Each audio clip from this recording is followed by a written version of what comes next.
So, can you record songs only using IK Multimedia plugins? We're about to find out. So I've already established that you can write and record songs using what comes in the IK Multimedia Portable Guitar Studio bundle. But can you mix them? Let's go find out.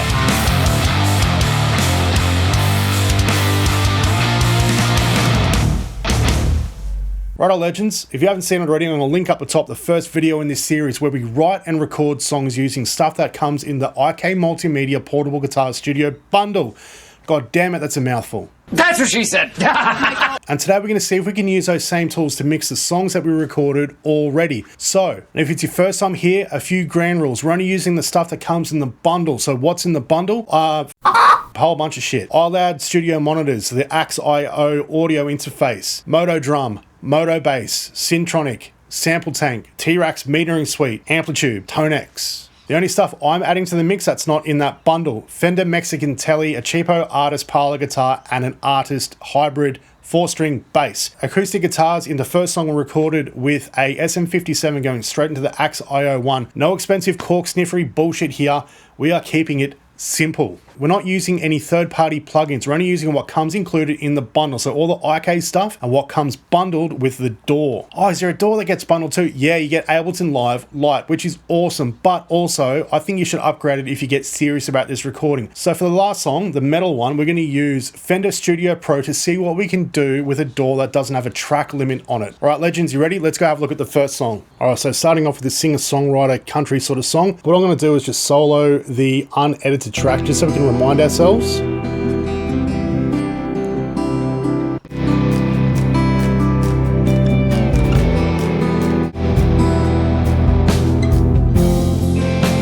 Awesome. So let's see what we did last time. We're just going to do a track by track breakdown. So just opening up Modo Drum to have a look to see what we have going on here. We're not using any of the plugins that are in Live at all. All we're using are the effects that are in Modo Drum. So on each one of the drums, we've got our own equalizer, compressors, clippers.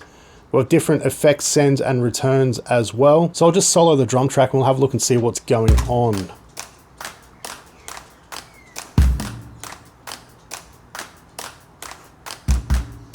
It's different compressors and clippers. LA2A on the snare. Then also we've got our overhead and our room, so parametric EQs and compressors. And then a room reverb as a send as well. So it's a pretty powerful, pretty comprehensive suite of effects that you've got built into this thing. Moving on to bass. So obviously we've got our bass plugin down here, and then I've also just included a EQ3 from Ableton Live as well. All we're doing is just cutting a bit off the mid air and then boosting around 800 hertz just to give it a bit of body. Without that EQ in it, it sounds like this. And then with it in,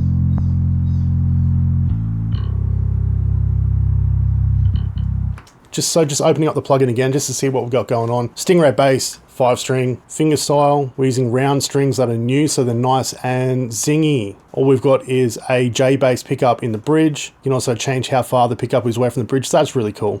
We're using a solid state amp, and here's what we've got on our pedal board. At the moment, all we've got on is just a compressor and the graphic EQ. And then it sounds like this. Then in context with the drums.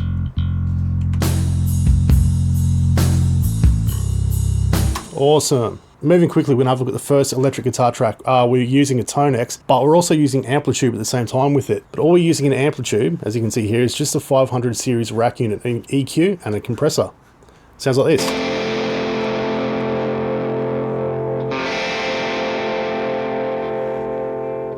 Next electric guitar track, a little bit more going on here. We're using AmpliTube for this one, so just to remind ourselves what we've got going on in that sound. TONEX amp, a compressor, reverb, and a delay.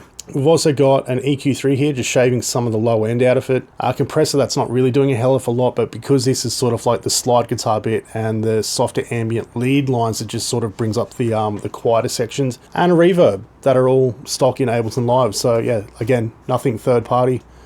That track sounds like.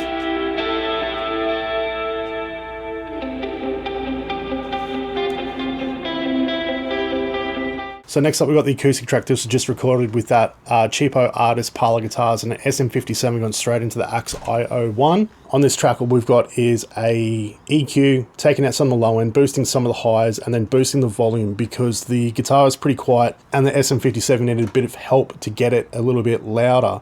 Compressor, just, you know, controlling dynamics a little bit, nothing too fancy.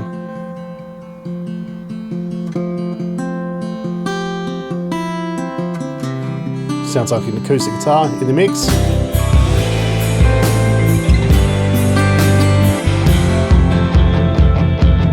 Awesome, and then we've got our synth layers. So then all this is really doing, I'm not using any of the plugins that are in Live, but we've got 3 different instruments living inside this plugin on the one MIDI track.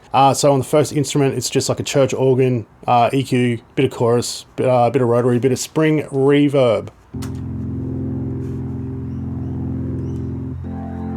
Next instrument, we've just got an SSL, some EQ and compressor again, and a bit of plate reverb that's turned off, it's not doing anything. We'll put that in as well. And then on the third track, again, we've just got like an SSL EQ, another graphic EQ, compressor, flange, and then the plate reverb is doing a little bit more this time with it added in. Some more ambient sort of pad texture going on in the background. So in the context of a mix, it sounds like this. Very subtle, but in the intro parts of the song where there's no other instruments apart from guitar, a bit of slide and the synth, you can hear it a bit clearer. Take it out.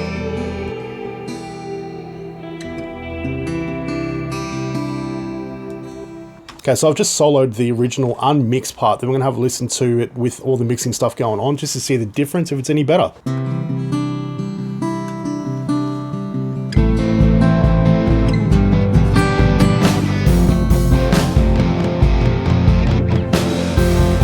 Alright, and then with the mix.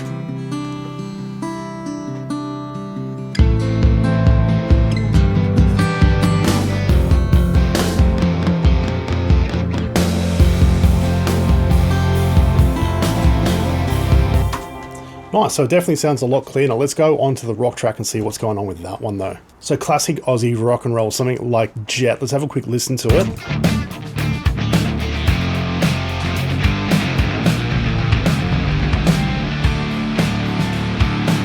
So first up, we've got the lead track. I'm not going to show you without it because all we're doing on this song, we're keeping it relatively simple, lots of just EQ and compressor sort of stuff. So on the first guitar track, the lead one, we've just got the stock Ableton Live EQ, taking some of the low end, bumping some of the mids for the lead. And just a compressor, controlling some of the transients. Next up, we've got the clean. Again, this is pretty much just a TONEX amp with a compressor on it just to control it a little bit. First electric guitar track, both the left and the right are basically mirrored. They're just double tracked. So all we're doing on this is using the inbuilt EQ just to shave off some of the low end, shave off some of the high as well, just to control some of the fizz in the digital amp, and then 1176 as a compressor. Same deal again for the electric right. And all we're doing on this one is just, again, taking out some of the low end using a graphic EQ. Sounds like this. With both guitars in together. Awesome, let's have a look at the bass. So this was recorded using a guitar, just a cheapo artist hybrid 5-string. Running into TONEX for this, and we're using a Sans amp pedal. So there's no amp, there's no cab, we're just using basically an amp preamp pedal, and it sounds really good. And then we're running it through AmpliTube as well. An LA2A, we've got a noise gate, and then we've just got a EQ as well. Because it's a driven amp sound, I want it to be a little bit brighter, and this EQ is like a really good way to sort of bump that up a little bit. So let's hear what that sounds like in isolation. Pretty gross, but it works. With the guitars. Lastly, we have got drums. So on the drum track, we are not using any of the plugins. Again, we're just using the stuff that comes stock in Modo Drum. And this one, we're keeping it really sort of simple because the kit itself, we're using this Plexi one, actually sounds really good. Really thumpy. Really sort of thumpy and really sort of 70s. So let's have a look at the mixer and see what the hell's going on. EQ on the kick and the compressor, EQ and a compressor again on the snare. Not much going on for toms. It's got an EQ on our room, just taking out some of the low end and giving it a bit more air in the top end. But the effects, we've got a couple different reverbs. Now in the context of the mix,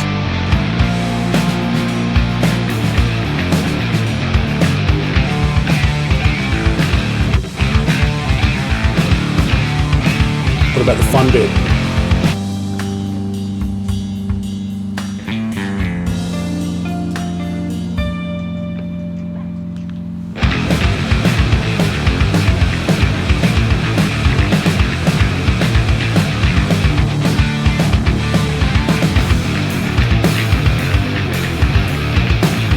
Again, just using stock plugins, using stuff that comes in the IK Multimedia portable guitar studio.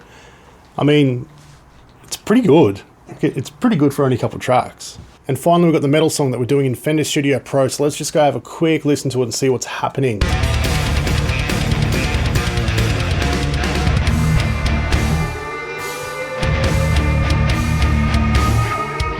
Awesome. All right, so let's have a bit of a breakdown to see what is going on. So if you're not familiar with Studio One or Studio Pro as it's called now, up the top is where we'll have all our plugins. In this section here, we'll have all our send. So as you can see, we're not using any plugins. But if we go and expand this little folder, what we've done is mapped all the drums that are in Modo Drum to separate tracks in Studio Pro. So now we can affect them individually instead of having to do stuff in the plugin. So this is what it sounds like.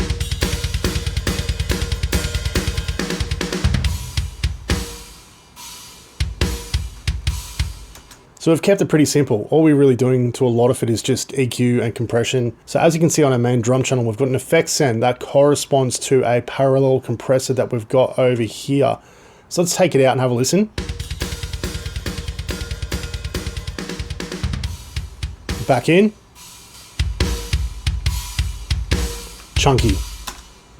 In the plugin itself, what we've got going on, just some EQ on the tracks. A little bit of compression on some of them. And then we've just got a couple buses as well set up for cymbal groups and that, but they're going out to the channels in the DAW as well. So moving on, let's have a look at the electric bass.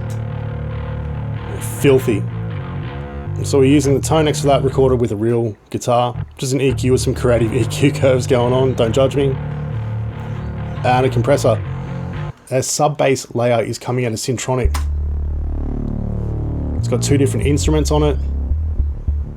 And just a compressor on the track. So our other bass synth is in SampleTank. We're only using one of these instruments, so you can just ignore that second one. But it sounds like this.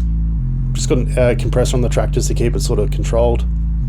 Typical sub bass. And then lastly for our basses, we've got this weird bass, which is in AmpliTube. It's also recorded using a guitar, but we've got pitch shifters and fuzzers and a bunch of random stuff in there just to make it sound gross. And just an EQ and compressor to clean it up. Clean it up. First electric guitar we've got going on is in the TONEX rev generator. All we've got is a EQ and compressor, just stock plugins that come in Studio Pro. And this guitar sounds like.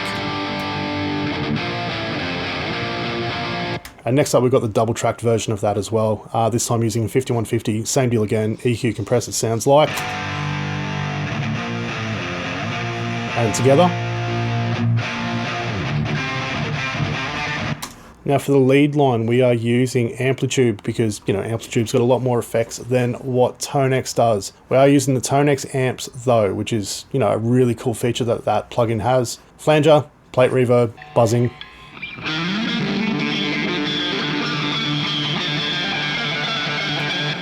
Ambient, trippy, weird sort of layers on stuff. Speaking of weird and trippy though, here's just like an ambient guitar track. AmpliTube, Dynacomp, Fender Clean Amp. Bit of a shimmer reverb and a memory man. Pretty standard sort of guitar stuff. Moving into the pads, the sparkle pad is made up of 3 separate instruments, so.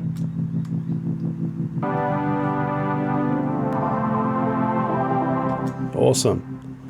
Then each one of the instruments that are in this pad as well have their own separate set of effects in like a 500 series sort of rack. So everything from compressors, univibes, reverbs, SSL channel EQs, chorus, digital delays. So this next instrument in Syntronik, we just got set up as like a little drum loop sort of thing going on. And also when the song kicks in, it has a sub drop.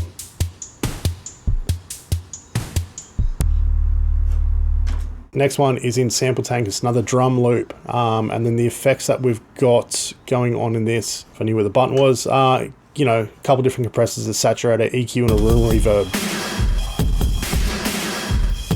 This next sample track that we got is kind of cool. So on the same channel, we're running a keyboard, and we're also running a gospel choir that's doing little shouty O's.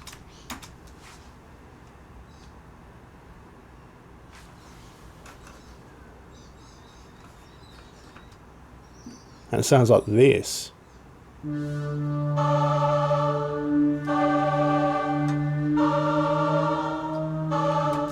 Got some air raid sirens, pretty standard. And this track is pretty much the money track. So what we've got going on here is a string section and 4 different choir sections as well. They're all doing some shouty, yelly O's in the outro. That makes it sound very big and epic.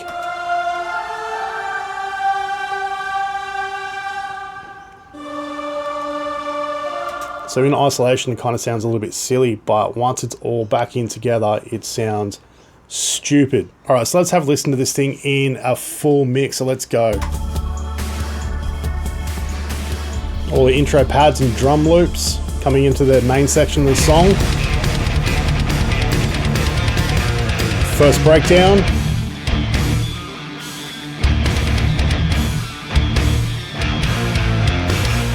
The quiet section.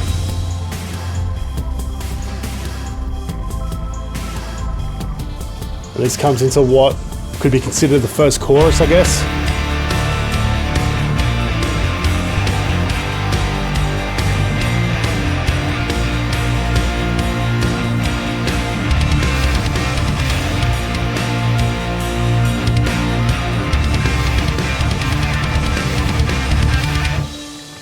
Back into the riff.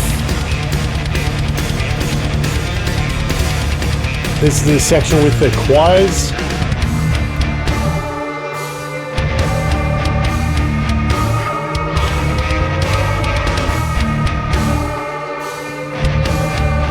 Goes back into the chorus again. The bridge section. Little 2-step bit.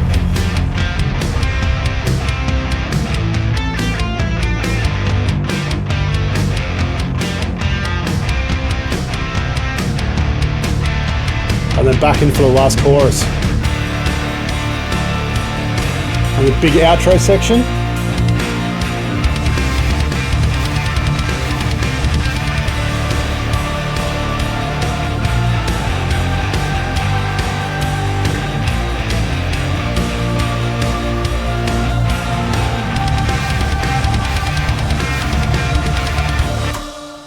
Awesome, so there you have it. A full metal song that was created using only the plugins that come in the IK Multimedia Portable Guitar Studio bundle and a bunch of random stuff that just comes included in every DAW in the universe. Stop buying shit you don't need. Righto, homeboys and or home girls, we successfully mixed 3 songs using only the gear that comes in IK Multimedia's Portable Guitar Studio bundle. We use a bunch of stuff that isn't really meant to get used like that creatively, like AmpliTube using the effects in it to, you know, process different audio tracks. And it worked really, really well. Moral of the story is if you're starting out on this recording journey and you just want to do demos and stuff at home, you don't have to go out and spend a whole bunch of stupid money on a whole bunch of stupid gear that you don't really know how to use. Invest your hard-earned wisely. Go out and get one of the bundles. Learn how to use the products that come bundled in the bundle. Start making some cool songs at home and release them to the world. You may be the next Billie Eilish recording shit in your room with your brother that the world needs now. Please. But anyway, heathens, that's enough out of me. I'm going to go and cook dinner, I guess. Please like and subscribe. On that as well, we've just crossed over 1,000 subs. So a massive, massive, massive big thank you to everyone who's jumped on board, who's you know, gotten behind the channel and liked and subscribed and comments, that sort of thing. It's very weird sometimes being a dude by yourself talking to a camera in a garage about the nerdy crap that you love, and then seeing people on the internet kind of respond positively to that still blows my mind. So thank you, thank you, thank you from the bottom of my heart. Yeah, I'll see you on the next one. What off, dog?